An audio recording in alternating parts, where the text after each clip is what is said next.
Thank you, Mr. Chairman, and thank you for holding this hearing. My colleagues and fellow Americans, we live in amazing and dangerous times. Who would have thought that the lowly mortgage, long regarded as the safest of investments, could bring our financial system to its knees? But that is where we are. And while we must look back and see what went so dramatically wrong, our immediate task is to look forward and to try and avoid a meltdown of the financial system. And as we look forward in the week ahead, we face both a Scylla and a Charybdis, dangers on both sides. On the one hand, as we are reminded, there are real dangers if we do not act.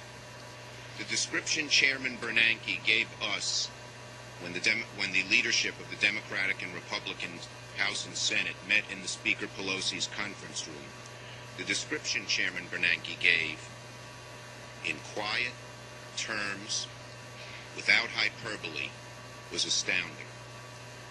Chairman Bernanke told us that our American economy's arteries, our financial system, is clogged, and if we don't act, the patient will surely suffer a heart attack. Maybe next week, maybe in 6 months, but it will happen. So we must act, and we must act soon. And make no mistake about it, while Wall Street caused the problems we face, unfortunately, if we do nothing, Main Street will also pay a severe price. Pension funds, money market mutual funds, 401k plans will be negatively impacted. The lockdown in lending has widespread consequences. I've heard from car companies that it's virtually impossible to get an auto loan right now unless you have a credit score over 720.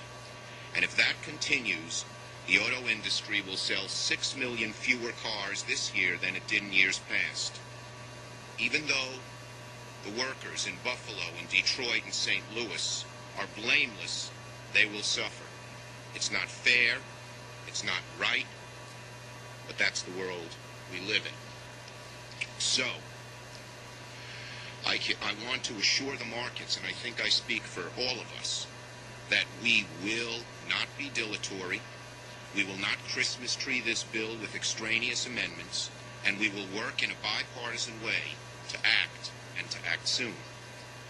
But there is also the Charybdis, the other danger of acting so quickly that we choose a bad solution. The markets want action, and we understand that. But if we act so quickly that we create an ineffective solution without adequate safeguards, then we risk the plan failing, which would be an even worse outcome for the markets, for the economy, for our country. Even on Wall Street, $700 billion is a lot of money, and none of the thousands of money managers would invest that sum without appropriate due diligence. This hearing today and the discussions that will follow are our congressional due diligence, and we take that responsibility seriously and will make intelligent and relevant improvements. Secretary Paulson has proposed his plan, the Troubled Asset Relief Program, or TARP, to Congress. And while I certainly recognize the need for action and want to move quickly, I think some changes are necessary. To Secretary Paulson's TARP program, I believe we need to add THOR.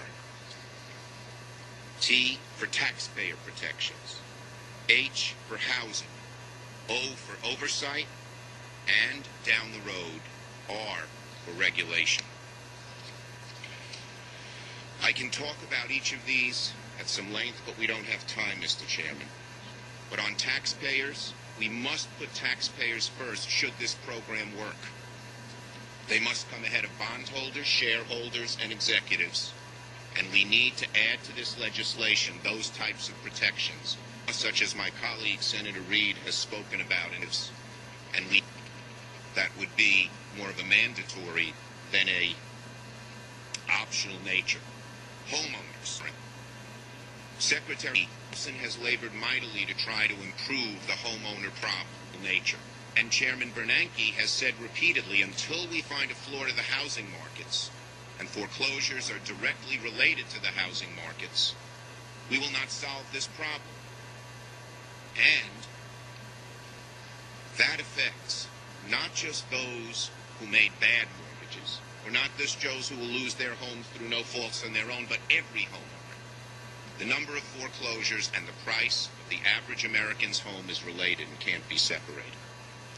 Oversight. There have been lots of discussions of oversight led by Chairman Dodd, and there are excellent suggestions, and we must do them. And our regulation. We must have a much better system of regulation, and many of us have begun thinking about this. It will probably have to wait till after we act here, but we must do it. The bottom line, Mr. Chairman, is this. We do have to act, but we have to act smartly, wisely, and relevantly, and I believe that's what this committee will do over the next few days. Thank you very much, Senator.